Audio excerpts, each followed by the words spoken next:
तो काय सिलेबस आहे, किती चॅप्टर्स आहेत, त्याचं पण थोडंसं डिस्कस करूया.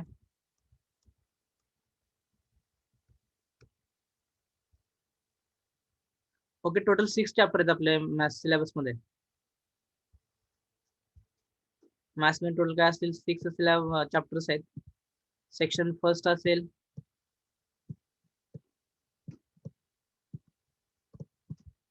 टोटल काय 6 चॅप्टर्स आहेत. 6 चॅप्टर्स किती मार्क्स साठी आहेत? 70 मार्क्स साठी आहेत. आपला जो थिअरी पेपर आहे तो काय असणार आहे? 70 मार्क्स असणार आहे थिअरी. ओके,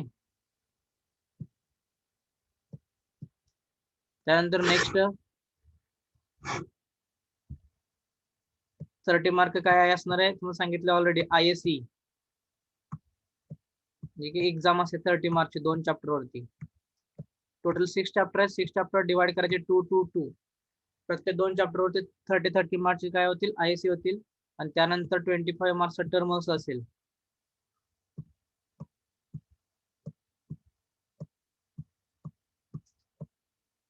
एक असेल टर्म वर्क असेल. ओके, 70 मार्क थिअरी असेल, 30 मार्क ISE असेल आणि 25 marks term work.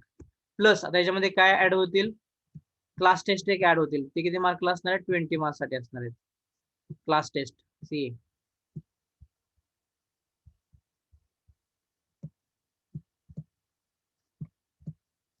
The class टेस्टवर प्रत्येक चॅप्टरवर तुम्हाला एक क्लास टेस्ट होईल. म्हणजे फर्स्ट चॅप्टरवरती असेल, थर्ड चॅप्टरवरती आणि फिफ्थ चॅप्टरवरती. या 3 चॅप्टरवरती आपली क्लास टेस्ट असेल.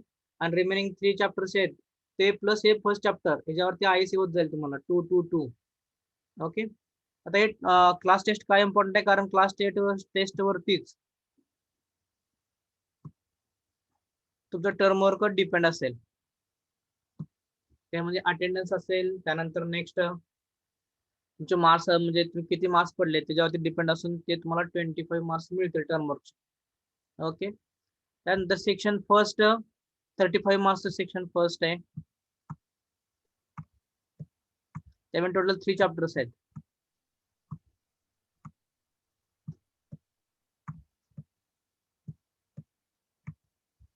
तर नेक्स्ट आहे सेक्शन सेकंड आहे.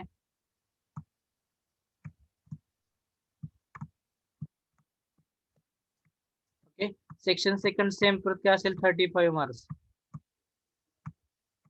ओके, 35 मार्क्स त्यामध्ये first, second and third. Section first, section second. आता सेक्शन फर्स्ट मध्ये काय असणार आहे? फर्स्ट चॅप्टर तुम्हाला कोणता आहे? सक्सेसिव्ह डिफरन्शिएशन आहे.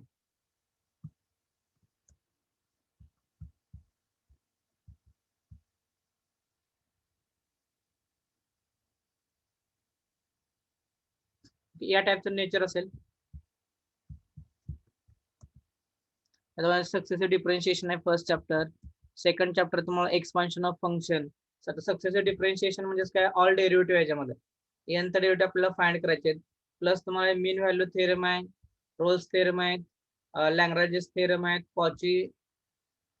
कॉची मीन व्हॅल्यू थेरम आहे. हे थेरम तुम्हाला ऑलरेडी झालेले आहेत 12th मध्ये. 3 कंडिशन सॅटिस्फाय करायचे तेच आहे. त्यानंतर स्टँडर्ड डेरिव्हेटिव्ह यूज करून आपल्याला nth डेरिव्हेटिव्ह फाइंड करायचे. हे पण टर्म असतील. त्यानंतर next expansion of functions. Expansion तुम्ही शिकलेले आहेत. Sine x expansion, cos x expansion, tan x वगैरे एक्सपान्शन आपल्याला याच्यामध्ये घ्यायचे. त्यानंतर प्लस या चॅप्टर मध्ये तुम्हाला काय असेल? अजून लिमिट असेल. त्यामुळे लिमिटचे पण जे फॉर्म्युले आहेत ते पाठ ठेवा. नसतील तर आता ते फॉर्म्युले लिहून काढायचे कशावर? नोटबुक वरती वगैरे. हा इम्पॉर्टंट राहिलं सांगायचं तुम्हाला की नोटबुक आपल्याला काय करा? आपल्या सब्जेक्टसाठी 400 पेजेसची नोटबुक करा. बाकी सर सांगितलं असेल नसेल द्या, पण माझ्या सब्जेक्टसाठी मॅथ्ससाठी 400 पेजेसची काय करा? नोटबुक करा. त्या नोटबुक मध्ये फर्स्ट 2-3 पेजेस तशीच राहू द्या, एमटी राहू द्या. तिथून पुढे स्टार्ट करा आपले. त्याच्यामध्ये काय करा? परत 2 पेजेस सोडून थर्ड पेज वरती चॅप्टर स्टार्ट करा. मॅट्रिक्स असेल त्याच्या अगोदर आपल्याला सिलेबस एक लिहायचा आहे. त्यानंतर नेक्स्ट तुमचे फॉर्म्युले वगैरे जे आपल्याला 12th मध्ये झालेले फॉर्म्युले आहेत ते सर्व फॉर्म्युले ते लिहून काढायचे. कोणते कोणते फॉर्म्युले? सायन्सचा फॉर्म्युला असेल, सायन्सचे ट्रिग्नोमेट्रीचे फॉर्म्युले सर्व. त्यानंतर अल्जेब्रिक फॉर्म्युले simple simple, a+b bracket square, a-b bracket square. कारण ते प्रत्येक लागणारच आहे. मॅथ्स म्हणले की जेवढे फॉर्म्युले तुम्ही पाठीमाग यूज केलेत ते सर्व फॉर्म्युले आपल्याला 12th इंजिनिअरिंग मध्ये लागणार आहेत.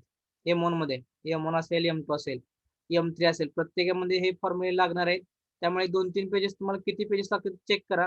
तेवढे पेजेस ते फॉर्म्युले तुम्हाला लागतील, लिहून घ्यावे लागतील. ओके. त्यानंतर नेक्स्ट मग चॅप्टरचं आपलं नाव टाकून तिथून पुढं जे मी सांगेल ते लिहित चला. मी ज्यावेळेस म्हणेन किंवा लिहून घ्या ह्यावेळेस किंवा एक्झाम्पल सॉल्व्ह करा, तर त्यावेळेस तुम्ही ते नोटबुकमध्ये सॉल्व्ह करायचं एक्झाम्पल. ओके. आपल्याला टाइम कमी असल्यामुळे आपण लगेच स्टार्ट करतो, डायरेक्ट स्टार्ट करतो शिकवायला. आणि may be lecture college offline आपलं स्टार्ट होईल लवकरच. तिथून पुढे परत आपण शिकवणार आहे. पाठीमागचं रिव्हिजन डबल नाही होणार आहे. कॉलेज स्टार्ट झाल्यानंतर तुम्हाला वाटेल की ते पाठीमागचं डबल घेतील, कारण तेवढा आपल्याला टाइम नसणार आहे.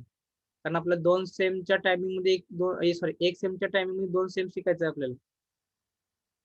त्यामुळे नोटबुक करा. नोटबुक केलं की जे मी सांगतो ते लिहून घेत जा. कारण तुम्ही फक्त जर बघत राहिला हे ऑनलाईन लेक्चर्स तर काही समजणार नाही. जोपर्यंत तुम्ही स्वतः लिहून काढत नाही तोपर्यंत काही समजणार नाही. ओके. लक्षात राहू द्या. नोटबुक करा 400 नातं असेल तर राहू द्या. 1-2 दिवसामध्ये करा 405 नोटबुक. फर्स्ट एक 5 पेजेस तसं सोडून द्या.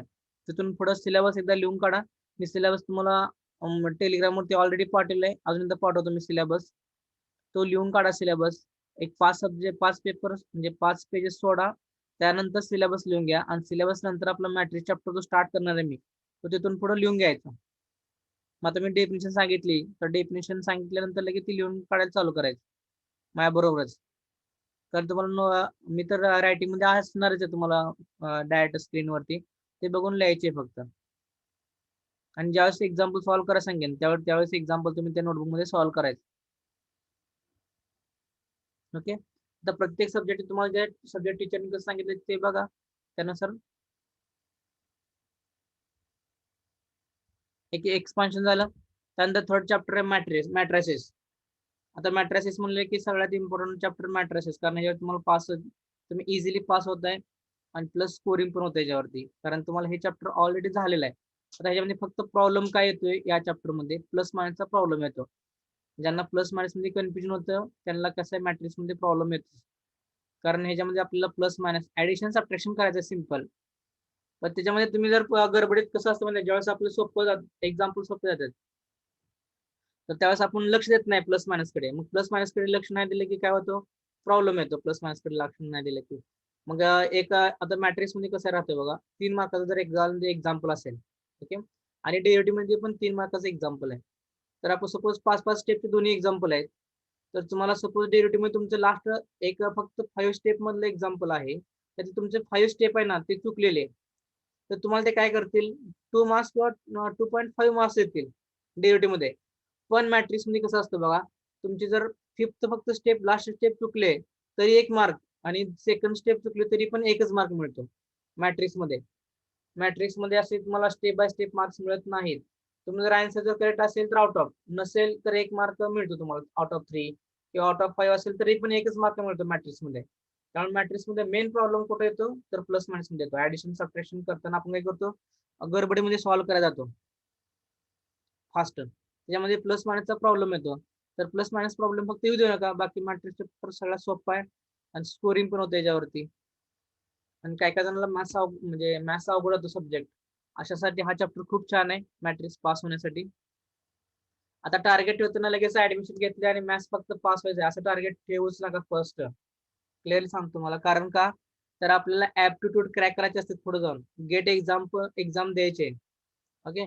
कारण जर तुम्हाला कॅम्पस थ्रू सिलेक्शन झालं तरच चांगली नोकरी मिळेल किंवा इन्क्रीमेंट मिळत जातं. तर तुम्ही कॅम्पस थ्रू नसेल तर तुम्हाला खूप त्रास होणार आहे म्हणजे जॉब वगैरे सर्च करण्यासाठी. तर कॅम्पस थ्रू सिलेक्शन साठी काय लागतं, ऍप्टिट्यूड लागतं. ऍप्टिट्यूडचं मेन पार्ट कोणता असेल तर मॅथ्स आहे. आणि मॅथ्स मध्ये स्टार्टिंग पासून तुम्हाला आता मॅथ्सचे M1 M2 M3 M4 चारही सब्जेक्ट लागतात मॅथ्सचे.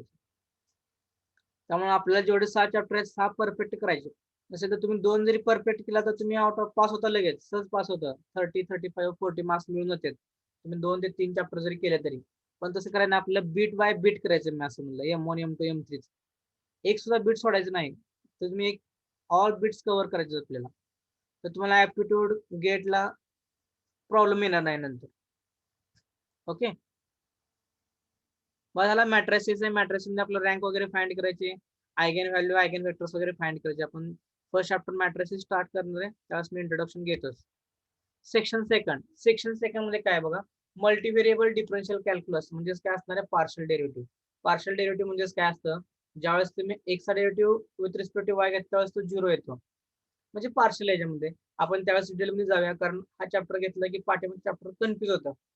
तर आपण जर पहिले परफेक्ट केले तर हा घेतला तर काय प्रॉब्लेम येणार नाही. पण तुम्ही जर आय मी तुम्हाला सांगितलं की पीडी काय असतं तर ते कन्फ्युज होईल. जास्त मी याच्यावर डिस्कशन करत नाही चॅप्टरवरती. आपण ज्यावेळेस आपले फर्स्ट सक्सेसिव्ह डिफरन्शिएशन आणि या एक्सपान्शन वगैरे होईल त्यानंतर आपण या चॅप्टरकडे जाऊया, मग कन्फ्युज होणार नाही तुम्ही. त्यानंतर नेक्स्ट आहे ऍप्लिकेशन्स ऑफ मल्टीव्हेरिएबल डिफरन्शियल कॅल्क्युलस, म्हणजेच काय, applications of partial differentiation equation. हा पण त्याचाच पार्ट आहे. त्याच्यामध्ये पण एरर अप्रॉक्सिमेशन्स आहेत, मॅक्झिमम मिनिमम आहे, लॅग्रांजेस मेथड ऑफ अनडिटर्मिनेड मल्टिप्लायर्स आहेत. हा पण चॅप्टर 4th चॅप्टरवरती डिपेंड आहे. लास्ट सगळ्यात सोपा चॅप्टर कोणता अजून पूर्ण एमन मधला सगळ्यात सोपा चॅप्टर म्हणजे वेक्टर डिफरन्शियल कॅल्क्युलस. त्यामध्ये व्हेलॉसिटी वेक्टर 12th मध्ये तुम्ही जे शिकला तेच घ्यायचे आपल्या इथे. तुम्ही कर्ल फाइंड करा शिकलेला आहे, डायव्हर्जन्स फाइंड करा शिकलेला आहे, ग्रेडियंट असेल. आता याच्यामध्ये डायरेक्शनल डेरिव्हेटिव्ह फक्त ऍड होईल, directional derivative between two surfaces किंवा सोलेनॉइड इरोटेशनल. कन्सेप्ट तेच आहेत, फक्त थोडेसे नाव वेगळे वेगळे आलेत. डायव्हर्जन्स फाइंड करायचं आहे त्याच्यावरून ठरवायचं, मग ते इरोटेशनल आहे का सोलेनॉइडल आहे, कर्ल फाइंड करायचं त्यावरून ठरवायचं. फक्त एवढं ऍड केलेलं आहे याच्यामध्ये, नेम फक्त चेंज आहेत, बाकी सब्जेक्ट आहे तसं आहे 12th मधला. आता त्याच्यामध्ये तुम्हाला एक्स्ट्रा पॉईंट कोणता असेल वेक्टर मधला, तर directional derivative between two angle म्हणजे टू सरफेसेस. त्या दोन सरफेसचे अँगल आपल्याला काय करायचं, डायरेक्शनल डेरिव्हेटिव्ह फाइंड करायचं. त्यावेळेस आपण डिटेल घेऊयाच. हा टोटल 6 चॅप्टरचा सिलेबस आहे आपला. Section first 35 marks, section second 35 marks, आणि टोटल 3 मध्ये काय आहे, तो 3 चॅप्टर आहेत. आपण 3 चॅप्टर बघितले. आता फर्स्ट आपण याच्यामध्ये काय करणार, मॅट्रिसेस स्टार्ट करणार. ओके,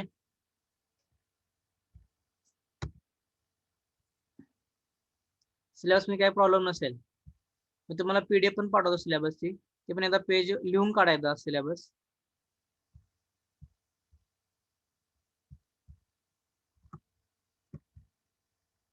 सिलेबस का लिहून काढायचं, कारण ह्याच्यामध्ये कसं असतं माहिती का, न्यू काय काय वर्ड्स असतात इंग्लिश मधले, न्यू वर्ड्स ते तुम्हाला माहित नसतात. मग ते सिलेबस एकदा लिहून हाताखालून गेला की तुम्हाला ते म्हणजे समजतं की हा लिबनिस थेरम वगैरे स्टेप तिथे गेलेला असतो.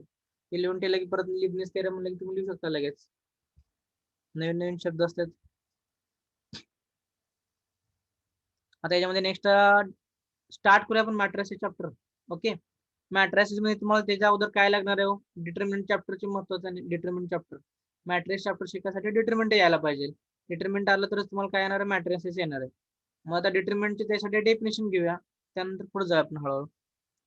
पण ऑलरेडी घेतलेलं आहे. आता जे स्टुडंट ओल्ड आहेत, काय काय जणांनी झालेलं आहे, त्यांनी पण अजून एकदा असू द्या, रिव्हिजन म्हणून होऊन जाईल, कारण जे भरपूर जण नवीन जॉईन झालेत.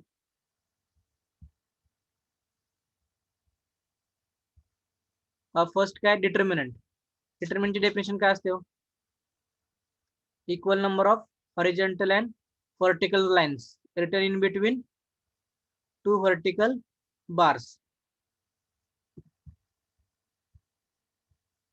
मग काय definition, the arrangement of numbers in equal number of horizontal and vertical lines written between two vertical lines is called the determinant. Simple, horizontal म्हणजे काय असणार आहेत, रो. व्हर्टिकल म्हणजे काय असणार आहेत, कॉलम असणार आहेत.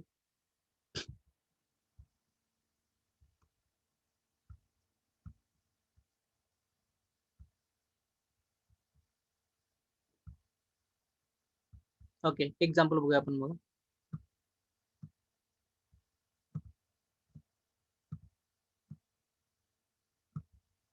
1 2 3 4 5 6 7 8 9.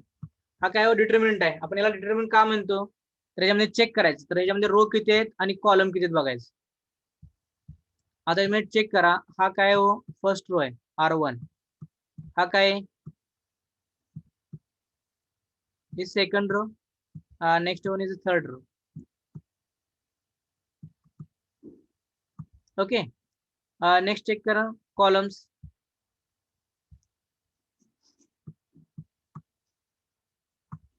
C1 आपण काय म्हणतो column first, column second,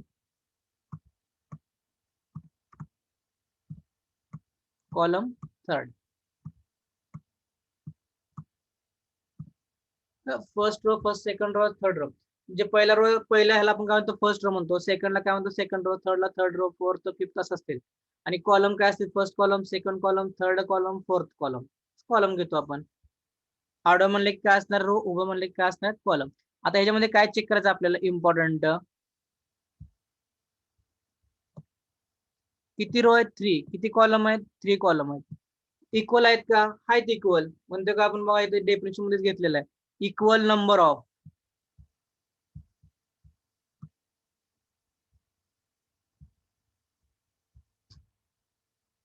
equal number of horizontal and vertical lines. आता त्यानंतर return in between vertical bars किंवा व्हर्टिकल लाईन्स, ही काय असल्या आहेत व्हर्टिकल लाईन्स आहेत ना. मॅट्रिक्सला आपण कसं दाखवतो असं दाखवतो मॅट्रिक्सला, तुम्हाला माहितीच आहे, त्याला आपण मॅट्रिक्स म्हणतो, पण हे काय व्हर्टिकल लाईन्स आहेत. Equal number of horizontal and vertical lines return in between two vertical lines is called determinant. त्यानंतर ह्याच्यामध्ये काय, हा सपोज तुम्हाला एकच दिला असेल तर तो काय असेल, रो डिटर्मिनंट असेल. एकच दिला तर कॉलम डिटर्मिनंट पण तुम्ही म्हणू शकता. तर त्यानंतर ह्याच्यामध्ये काय असेल, जी ऑर्डर, ऑर्डर कशी ठरवायची, तर केवढे किती रो आहेत तेवढी काय असेल तेवढी त्याची ऑर्डर असेल. How many rows in given example, check करायचं. Here is 3 rows and 3 columns, then the order of this determinant is 3. Okay, order कसं ठरणार ते check. First you have to check in given determinant how many rows and columns. जेवढे row आहेत तेवढे column तर 100% येणारच आहेत, कारण बाय डेफिनेशन आहे. म्हणजे फक्त रो चेक करा, रो किती आहेत तेवढी काय असणार आहे ऑर्डर असेल. ओके,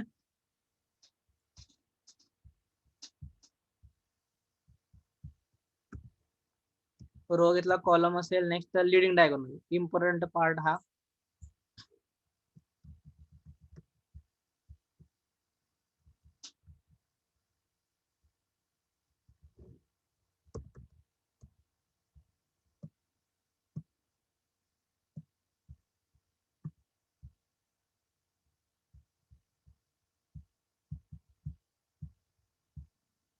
एक मिनिट, ठीक.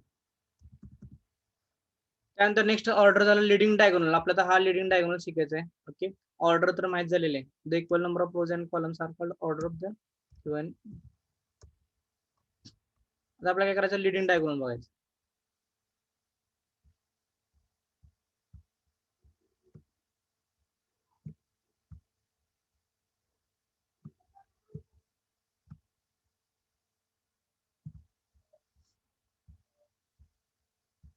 ओके, बघा त्याच्यामध्ये इथे काय असेल 1 2 3 4 5 आणि काय असेल 6 7 8 9.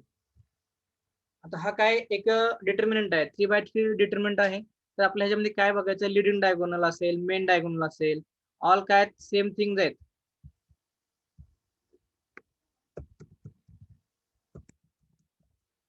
लिडिंग डायगोनल असेल,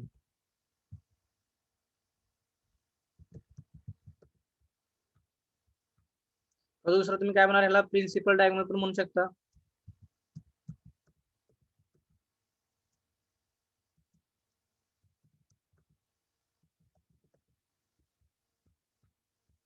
तर तुम्ही ह्याला मेन डायगोनल पण म्हणू शकता. म्हणजे मिनिंग सगळ्याचं एकच आहे, पण नेम काय वेगवेगळे आहेत. मेन डायगोनल असेल, लिडिंग डायगोनल असेल, प्रिन्सिपल डायगोनल असेल, तर ते काय बघा, leading diagonal, principal diagonal, main diagonal वगैरे काय ते बघूया आपण. डेफिनेशन काय बघा, first left hand top corner, काय बघा left hand top corner to right hand bottom corner. तर त्याला काय म्हणायचं आपण, लिडिंग डायगोनल असेल किंवा मेन डायगोनल, प्रिन्सिपल डायगोनल वगैरे असेल. कशाला म्हणायचं, left hand top corner to right hand bottom corner असेल.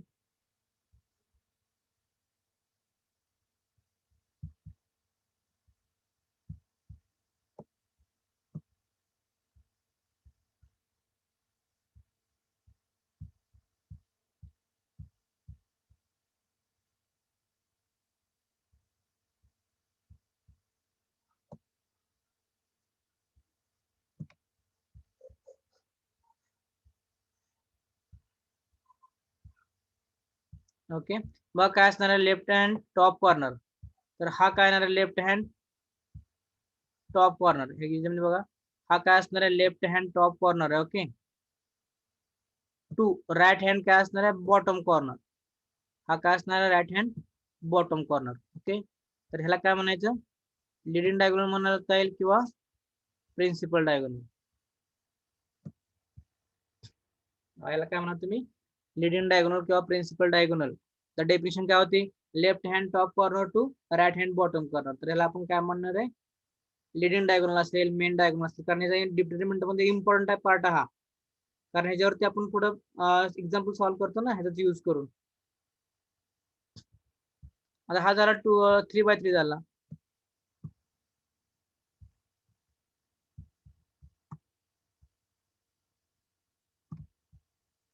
नेक्स्ट 2x2 घेऊया.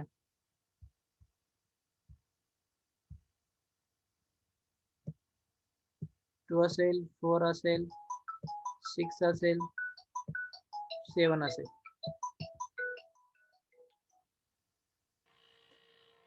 1 मिनिट.